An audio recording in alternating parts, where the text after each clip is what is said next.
And it's good because we get to jump into this book of Deuteronomy. So we finished up Numbers, and Numbers took us on a journey from the Mount Sinai, where Israel was camped out for a year when they were receiving the law.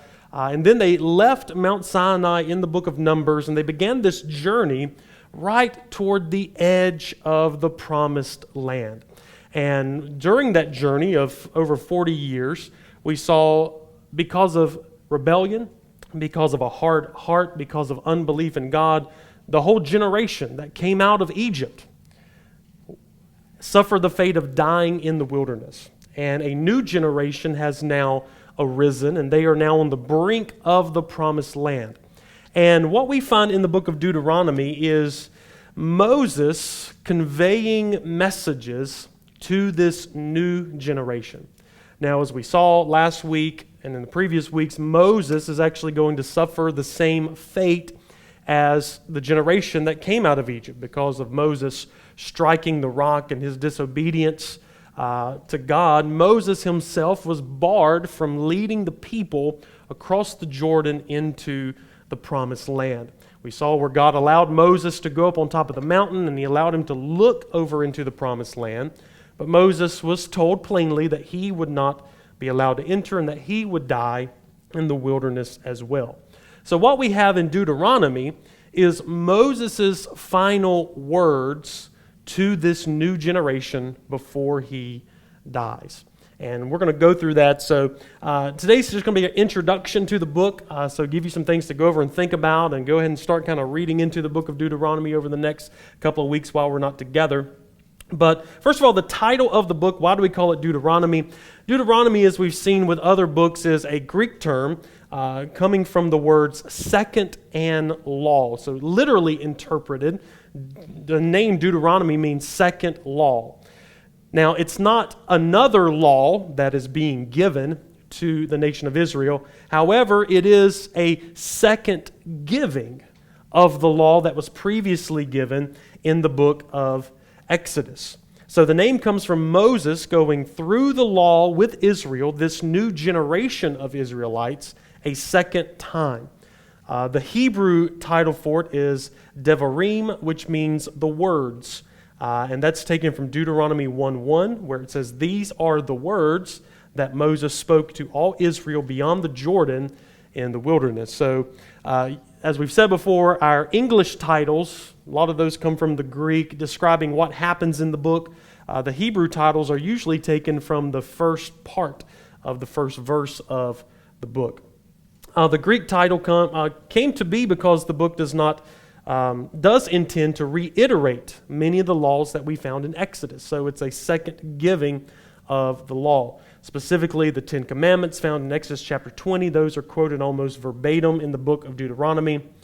But the name Deuteronomy overlooks the true nature of the book. It presents itself as a series of sermons that review events described in the narratives that we have read earlier. And it's Moses giving challenges to the people in order to be faithful to the covenant. So unlike the portion of Exodus where it's just reading laws and reading laws and reading laws, it's Moses conveying the laws in almost a sermon form, with not just the law itself, but the call to be faithful to the law. The call to even go beyond the law, to love the Lord your God with all of your heart. So Moses is almost kind of a biography of what's happened. He starts with looking backwards at some of the events that have taken place, and then the challenges to keep the law, and then the laws as they are presented, and then his final words to the nation of Israel. So it's this law, and we'll look at the covenant law in a moment, but it's this law, but it's given more in sermon form, in the form of Moses' speeches that he's given to the people. Now, of course, we've talked about Moses a lot, and the question always comes up. We don't address it every one because there's one common theme to these first 5 books of the Bible. But as far as who wrote the book of Deuteronomy, of course, conservative scholars attribute the book of Deuteronomy and the rest of the Pentateuch, the previous 4 books that we've looked at, to Moses. And there's no question that most of the source material in all of this comes from Moses. Now, did Moses sit down and write every word and come up with the way things go and everything? We're not sure. This is oral tradition that had been passed down. Obviously, Moses wasn't there in Genesis 1:1, and obviously Moses wasn't there in Deuteronomy 34 when he died. I doubt Moses wrote about his death after he died. So obviously that there are most of the material comes from Moses. We know Moses did write down a bunch of material, but probably in the time of Joshua is when all of these stories that had been written down were taken and compiled together and presented in the forms that we have them today. But that's why we can say we attribute the Pentateuch to Moses, because he was the main source of it. He was the main one that wrote these things down, even if he wasn't the final one that compiled everything. So according to the text, we know that the addresses of Deuteronomy were derived orally by Moses to Israel on the verge of crossing over to the Promised Land. And Deuteronomy 31 says that Moses immediately wrote these things down. Now, some of your more modern scholarship, some of your more critical scholarship sees Deuteronomy not as a early writing, but as a later writing during the reign of King Josiah. And there's a lot of evidence and arguments, but I love to hold to the simplicity and the fact that this material came from Moses. That's obviously how the Jews held it for many, many years, that Moses was the author of all this, and that's been the view of conservative Christianity for all of these years. So the purpose and the content of Deuteronomy. We know the title of the book is a second law, or a second giving of the law. We know that it came through Moses. We know Moses spoke it and Moses wrote it down. So the purpose of this. Well, Deuteronomy is a very influential book. Arguably, possibly, one of the most influential books of the Old Testament. And what it does is it brings Genesis, Exodus, Leviticus, and Numbers to a climactic end. And it summarizes what has happened up until this point. And most importantly, it portrays this idea of the covenant that God has made. For when you go back to Exodus, remember we were at Mount Sinai, and God was giving them the law. He was giving Israel the law. And he was, in essence, making this covenant, marrying himself to the nation of Israel. And it was a covenant that was based on law. If Israel kept their part, God would keep his part. And so the purpose is to renew this covenant with a new generation. Because this generation wasn't there at the giving of the law. They were born in the wilderness. So they were not there during the first giving of the law. They were not there during the reading of the law. So this is a renewal of the covenant with this new nation of Israel as they stand on the verge of their promised land. So the book of Deuteronomy, as we previously mentioned, presents itself as a series of addresses by Moses to Israel immediately prior to their entrance into the land of Canaan and prior to Moses' own death. Moses' role in Deuteronomy is not so much as a strict lawgiver as it is a pastor. Moses is showing himself here as Israel's shepherd, the one that has led them. And his concern is not just judicial, that they keep the law. His concern is with their heart and how they love the Lord God and how they are faithful to him, not just to the law, but to Yahweh himself. So knowing that his death is imminent, like Jacob at the end of Genesis, like Joshua that will come in Joshua 24, and like Jesus when he talks to his disciples before his death, Moses gathers the congregation around him and he delivers this final speech, this final series of sermons. The texts he has left us are not to be read primarily as law, even though they are law, but as discourses on the implications of the Israelite covenant for people about to enter the promised land. So, as a true prophet, as a pastor, he's concerned about their heart. As a prophet, he's concerned about their faithfulness to the law. So in the faithfulness to the law, he challenges them and declares to them that their faithfulness is of utmost importance. That their faithfulness will determine how long they stay in the land, how blessed they will be in the land, how protected they will be from their enemies. So this is Moses, as a true prophet, challenges the Israelites to respond by declaring that God, Yahweh alone, is their God, and by demonstrating their unwavering loyalty and total love for Him through acts of obedience to Him. So Moses is calling them and challenging this new generation. Basically, don't be like the old generation. And he mentions several times in the book of Deuteronomy, there's a choice before you. It's a choice of blessing and it's a choice of cursing. If you obey, you will be blessed and you'll live in the land a long time and you'll prosper in the land a long time and you'll be fruitful in the land a long time. But if you disobey, you will not live in the land for a long time. If you disobey, you will be kicked out of the land. If you disobey, you will not prosper in the land. If you disobey, then you will be barren in the land. So all of this has to do with the land that they are getting ready to enter. And their life in the land is determined upon their obedience to the law and their obedience to Yahweh as their covenant God. And then Moses kind of gives them a spoiler alert at the end of the book that they will not always continue to be faithful in the land. But we'll look at that in a few moments. On the back of page 1, the genre and the form of the book of Deuteronomy. To hear the message, we must recognize its form, how it's given to us, and its genre. At one level, Deuteronomy represents the final major segment of the biography of Moses that began in the first chapter of Exodus with our introduction to Moses there.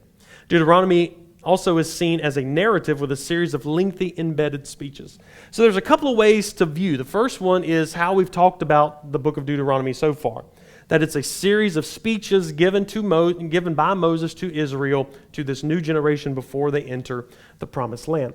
The second is reiterating that Israel is in a covenant with God. And so the basic structure of the whole book of Deuteronomy draws on history as a motivational tool, what God has done for them, and reinforces the commandments with the blessings and curses. And we talked about this a little bit when we were in Exodus, but I'll bring it back up because, I don't expect us all to remember everything we talked about in the book of Exodus. But what we find in Deuteronomy as far as laws, as far as the covenant with their God, as far as the blessings and curses, is not something unique to Deuteronomy. It's not something unique to the Israelites and the Jewish religion.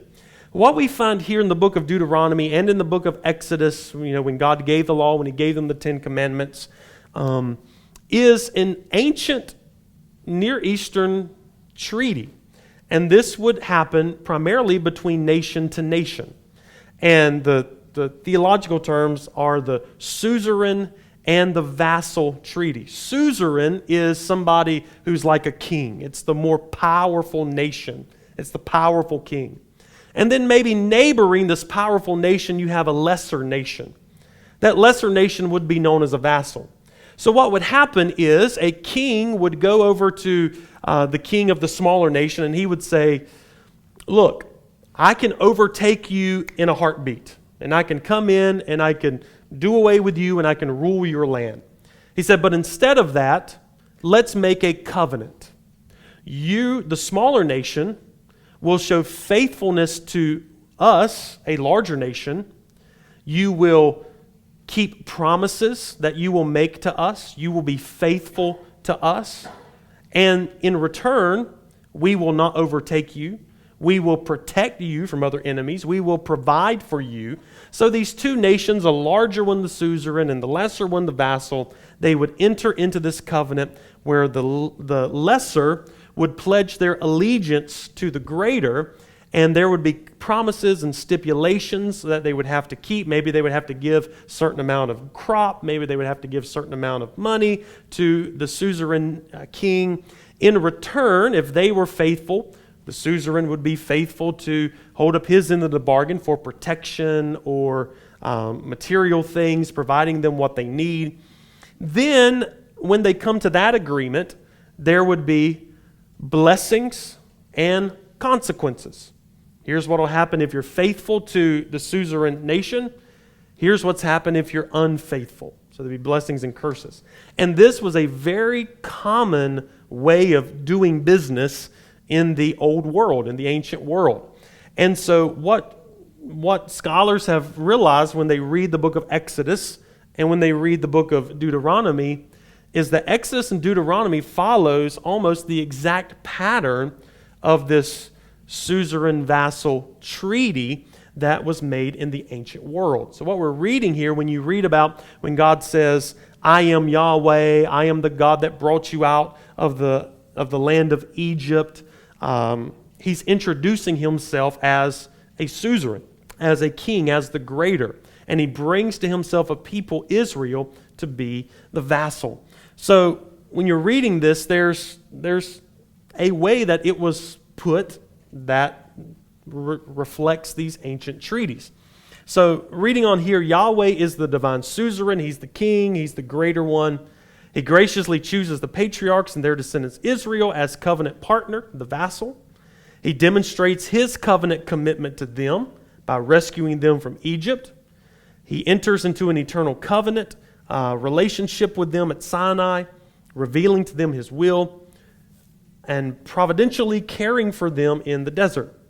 And he is now about to enter the promised land, or give the promised land into their hands. And so recognizing that this is an old covenant, this is an old treaty that was given is critical. So to kind of break down the sections of this, the first 5 verses is kind of your introduction, kind of your title or preamble. To every old ancient covenant, there was a preamble.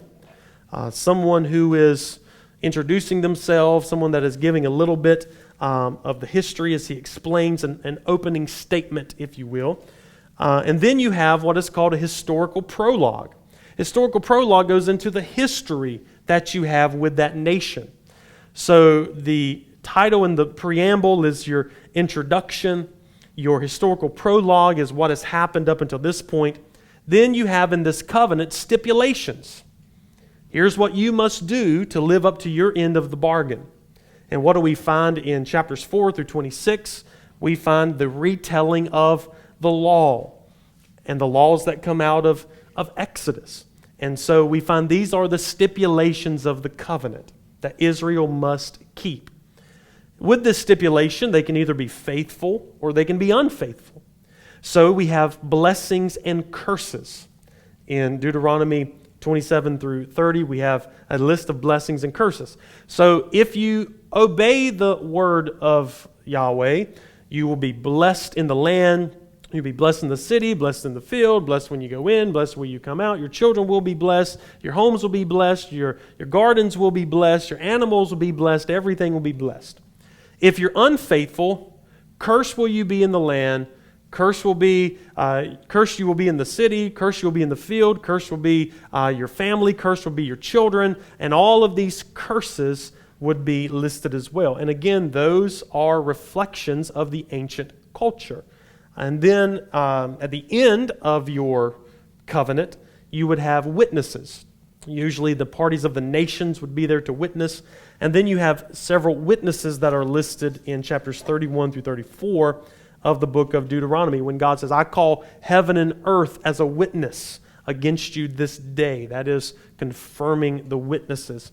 So the form of Deuteronomy is one form, and one way you look at it is pastorally, with Moses giving these addresses to this new generation, and the other one is the reiterating of this covenant agreement that Israel's in. And this agreement is going to be the make or break as they go into the land. God is demanding obedience from His people. In response, God will bless them, He will protect them, He will prosper them, He will do all of these things. So that's when you read the blessings and curses, you know why it's there. When you read the middle portion of the law, you know why it's there. These are the stipulations, and you can kind of see how this is laid out. In a similar way in the book of Exodus, chapter 20, when God gave the law, certainly doesn't cover the whole book of Exodus, but it does in Exodus chapter 20. We find these elements as well. So just know Deuteronomy is so important because it will carry over into the land for the next several hundred years as a make or break way of life in Israel. Now, as far as some of the content of what's going on and looking at what's going on in each section, Deuteronomy is defined by these sections of speeches. You have three major sections of speeches from Moses himself that he delivers on the plains of Moab as they're sitting there waiting to enter into the promised land. And then he committed these speeches to writing. So we know that Moses wrote these things down from chapter 31. Sometime later, these addresses were assembled. The narrative frameworks were composed for each speech. The pattern of addresses and narrative frames may be illustrated by follows. So you have the first address of Moses. What does Moses talk about first? Well, first of all, Moses in chapters 1 through 4, verse 43, recounts God's mighty acts on Israel's behalf from the time of the covenant at Sinai to this renewal ceremony at Moab. So the first thing he does for this new generation is he looks back to see what God has done. The second speech begins in chapter 4, verse 44, and you can take that all the way to chapter 26. It's kind of in two parts. But first of all, the first part of the second speech is comprised of a call to covenant faithfulness and a restating of the covenant law. So that's the two parts. In the first part, beginning in chapter 4, we find covenant faithfulness, that he's telling them, I've set before you life and death. I've set before you blessings and curses. Choose life. And then going on into the middle section of the book is the restating of the covenant laws that were presented in Exodus 20-23. The Ten Commandments needed to be applied to the Israelites' new lives in the promised land. So just as Moses stood before the first generation and gave them the law, now he stands before the new generation and gives them the law. Hence the name second law, second reading, Deuteronomy. The third speech is Moses' final address to the nation. He begins with the ritual curses and blessings of the law, dependent upon their covenant compliance. Then he charges the nation to be faithful in the future, and he formally commissions Joshua as his successor. The book closes with what we call the Song of Moses in chapter 32, the blessing of Moses in chapter 33, and then the burial of Moses, the death of Moses in chapter 34. So, first part, he's recalling God's faithfulness. Second part, he's giving them the stipulations of the law. The third part is the blessings and curses, and then Moses' final words to the people, which chapter 32, and we'll look at it in a moment, but chapter 32 is not good news. Chapter 33, we have a blessing to Israel, and chapter 34 is the death of Moses. And hence, with the death of Moses, we come to the end of the Pentateuch. And here you see kind of another outline form as well, maybe summarizing. Chapters 1 through 11, Moses' opening speeches. The first speech is chapters 1 through 3, the story so far. Then chapters 4 through 11 is the second speech, Moses called a covenant of faithfulness. The second block is chapters 12 through 26, continued a collection of laws. Chapters 12 through 16 is concerning Israel's worship. 16 through 18, Israel's leaders. And then 19 through 26, Israel's laws, the civil and the social laws that we find. Chapters 27 through 34, we have Moses' final speech and death. Chapters 27 through 30 gives the warning and the ultimatum. That's the blessing and curses.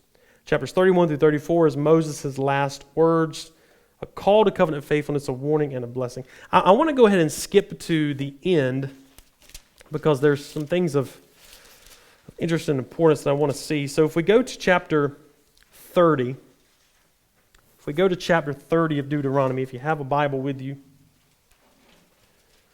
I want to go to the end first before we, in a couple of weeks, jump into the beginning of the book of Deuteronomy.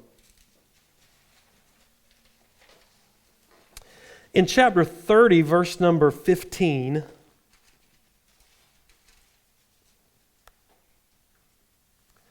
after he's given the blessings and the curses of the law, after this covenant is renewed, he says in Deuteronomy chapter 30, verse 15, he says, "See, I have set before you today life and good, death and evil.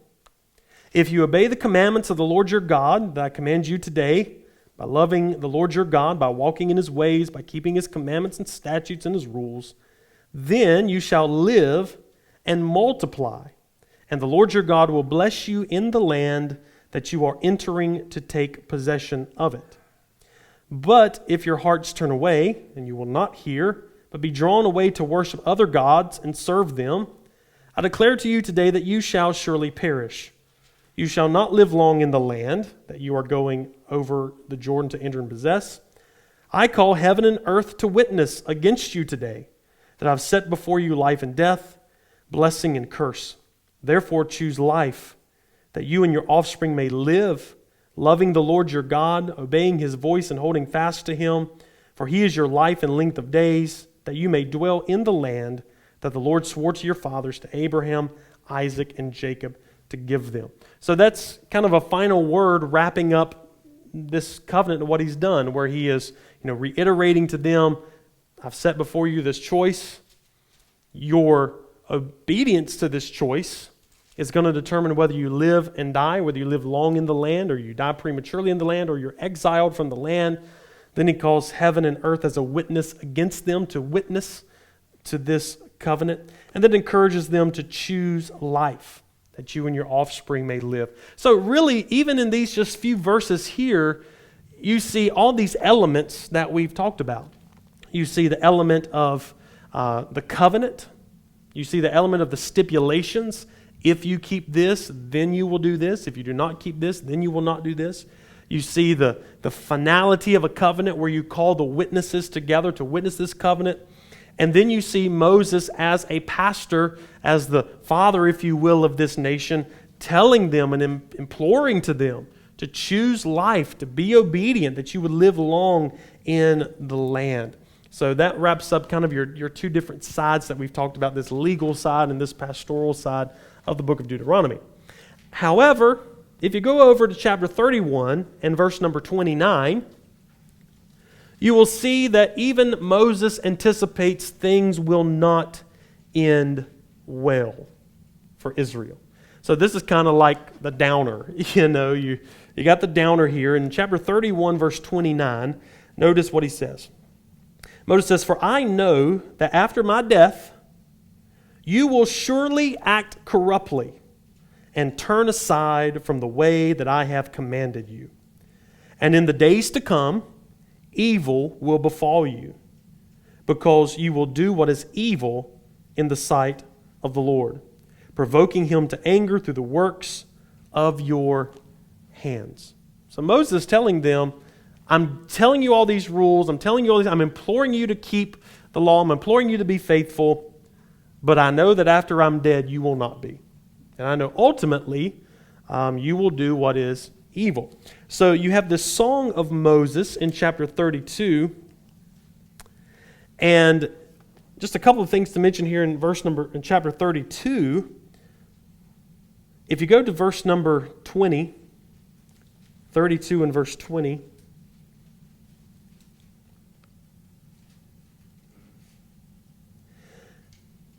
and he said, Yahweh, I will hide my face from them.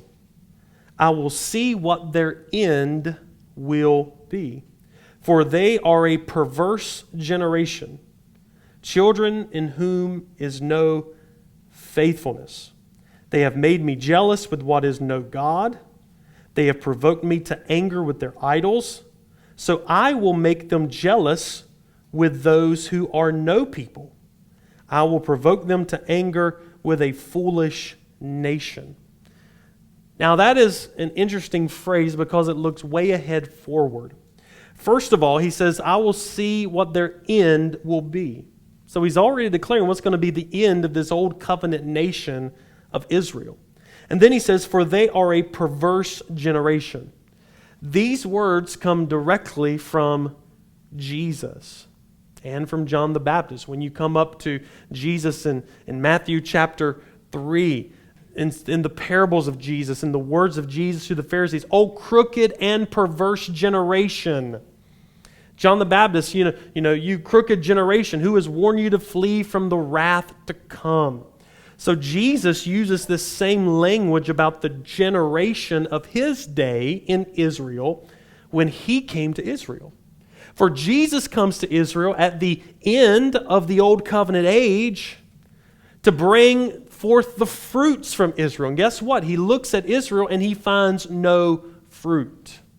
He finds that they are faithless. And he finds they ultimately reject God by rejecting the Son, and therefore pronounces judgment upon that generation. All of that, even what Jesus is doing in Israel. Remember a couple of weeks ago in one of the sermons that I did on Sunday morning, I even mentioned that while Jesus' death and his burial and his resurrection was for everybody, a lot of his ministry was geared directly toward Israel.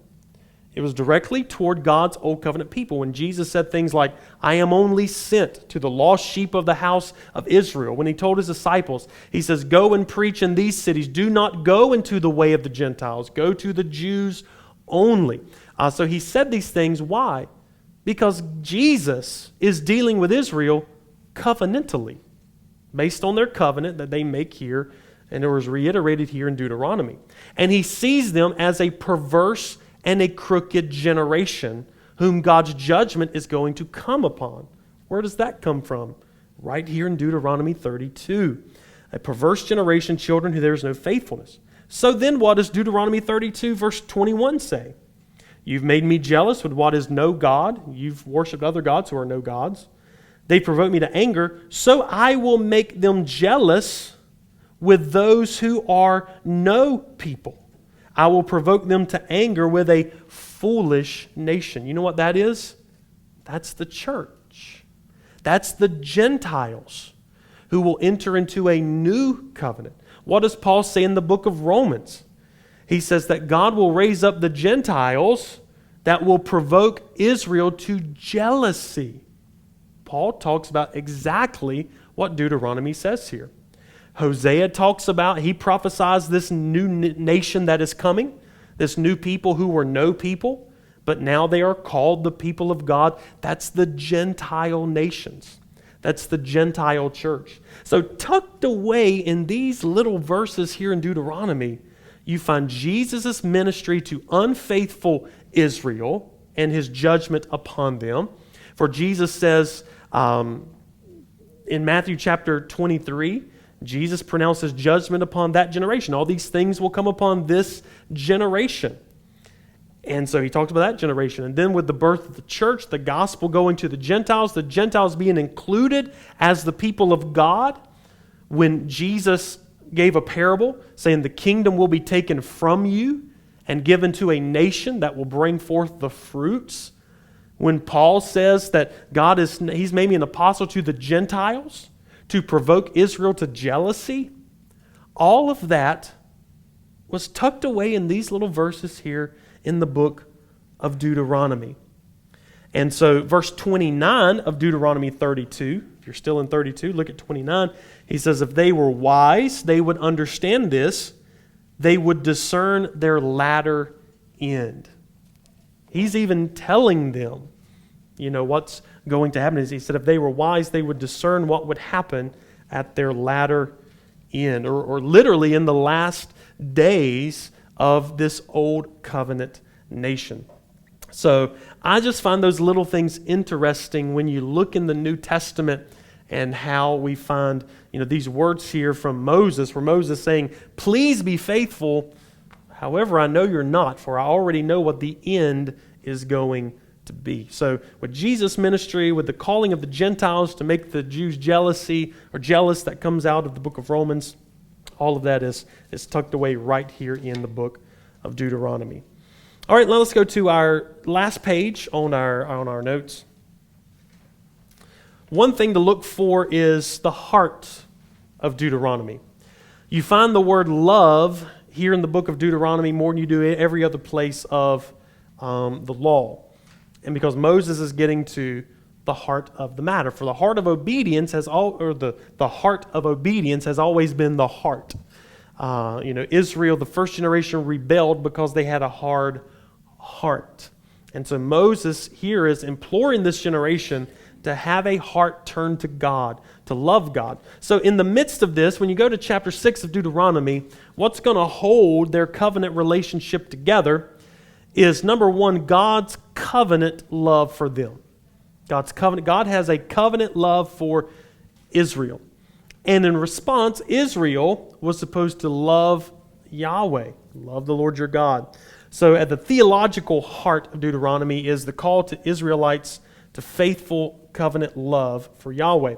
And this is expressed in Deuteronomy 6, 4 through 9. 6, 4, and 5 says this, Hear, O Israel, the Lord our God, the Lord is one. Love the Lord your God with all your heart, with all your soul, and with all your strength. That is what is called the Shema. The Shema means the word hear, and the Shema became a central piece of the nation of Israel. It's been called the fundamental dogma, the fundamental aspect of the Old Testament, and even Christ identified the Shema as the most important commandment of all. And you shall love the Lord your God with all your heart, with all your soul, and with all of your strength. So even Jesus himself listed the Shema here in Deuteronomy 6 as this is how the Israelites are to respond to God, loving them with all their heart, soul, and strength. And that was to be the mark of the Israelite in their covenant faithfulness to Yahweh. Deuteronomy and Jesus and Paul, we talked about a little bit of that, but this kind of just goes to show you how much Jesus talked about the book of Deuteronomy. It's all over Jesus' teaching to Israel in the Gospels. Judging by the number of quotations from Deuteronomy, this is Jesus' favorite book. He quoted from Deuteronomy more than any other book. Many are familiar with Jesus' quotes from the book of Deuteronomy when he was tempted by Satan in the wilderness. When Jesus was tempted by Satan, he rebuked Satan. He uses quotations from Deuteronomy in order to do that. And then at other times, when he summarizes the law and the prophets, what we just said, he said to love the Lord your God with all your heart, love your neighbor as yourself. When citing the Ten Commandments in his teaching, he uses these references from Deuteronomy. When he discusses divorce in Matthew and Mark, he quotes Deuteronomy, chapter 24. When defining church discipline, he quotes Deuteronomy. When telling that man is to live by the word of God and to keep his word, he uses quotes from Deuteronomy. So Jesus quotes a lot from Deuteronomy. Paul repeatedly cites from Deuteronomy to support his teaching, and there you find some references in Romans and 1 Corinthians and one from Ephesians, and there's some more that I didn't add. However, it's clear when you read Paul's writing that Paul interprets Deuteronomy not in the same way that Moses does in saying to be faithful to the covenant, of course, because Paul's writing to the church who's not under the covenant here in Deuteronomy. But what Paul does is he interprets Deuteronomy and the entirety of the Old Testament in the light of Christ on the cross. So again, when we look at the book of Deuteronomy as Christians on this side of the cross, do we see it as a law given for us that we would live in the land and be prosperous in the land? No, that was their covenant. We see it through the light of Jesus. So at the end here, I put just kind of some highlights of interpreting the book of Deuteronomy when we're reading it. We've gone over this just about every book. But first of all, we should read the book in the context that it is. As an ancient book, giving in an ancient world to an ancient people as an ancient treaty. We recognize this and we place Deuteronomy in the context of where it is, not rip it out and bring it over here to us, but we appreciate it for what it is. And that is this ancient covenant that God and Yahweh made with Israel that ultimately, as we've already seen, leads us to the church and to where we are today. And that's what the whole of the Old Testament is doing. It's leading us up to Christ. It's leading us up to our new covenant with Christ by showing us where we have been and tracing the history of redemption. Therefore, the middle part of that first paragraph, therefore, number one, these laws are the terms of the Sinai covenant given to Israel, not to the church.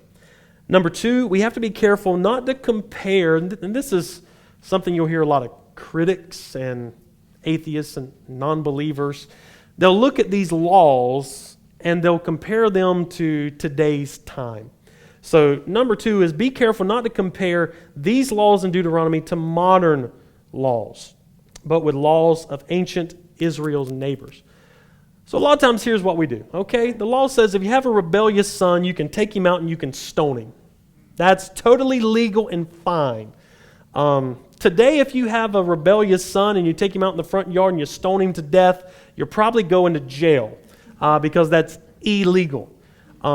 If I tried to sell my daughter into slavery to another family, I would probably get arrested for that today.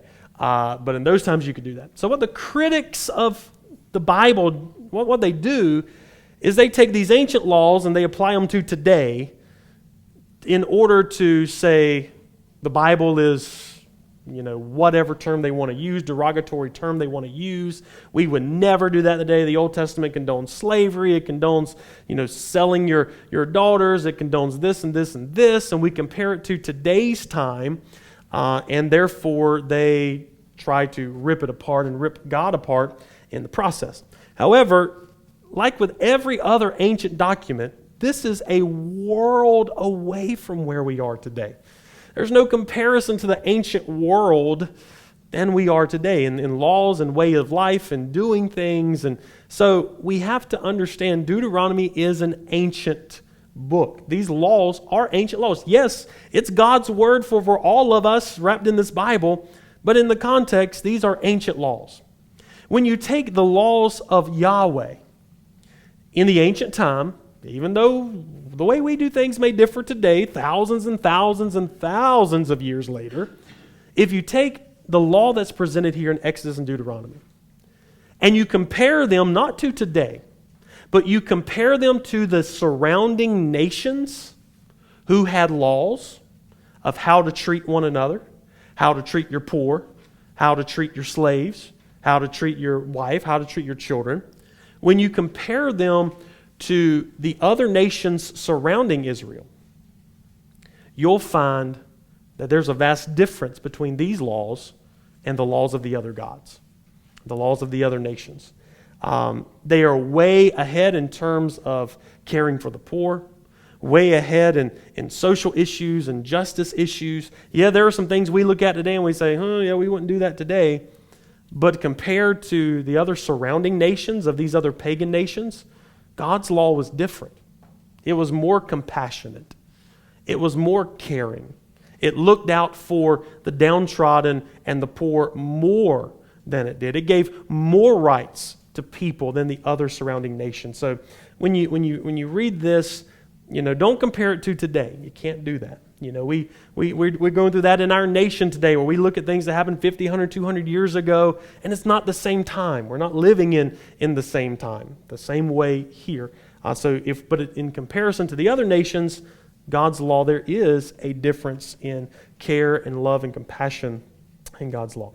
And third, it's helpful to discern the core principles underlying the law. No, we may not keep the letter of the law as Christians in the church. Okay, the letter kills, but the Spirit gives life.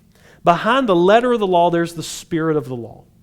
And when we find the spirit of the law, there's a lot in Deuteronomy that we can bring forth. That talks about the character of God, that talks about compassion, that talks about love, that talks about faithfulness. So yes, while we're not obligated to keep the letter of the law as they were, what we find is that the spirit of the law behind these laws, you'll find things today that are very beneficial, and we find in the new covenant.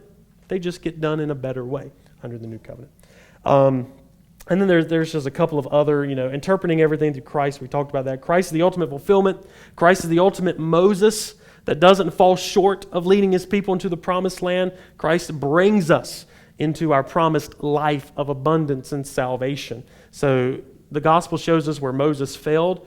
The true Moses, the true deliverer, Jesus, succeeds for us. So there's some thoughts about Deuteronomy. So as you're reading, kind of look out for some of these things and these stipulations. Keep these things in your mind when you're reading them. Look for these covenant terms as you're reading. When you're reading a section where Moses is explaining, think, oh yeah, this is part of what happened in the covenant. And I think you'll read Deuteronomy in kind of a new way. I'm excited to get into the details of Deuteronomy. So that's brief introduction today on this last book of the Torah, the last book of the Pentateuch.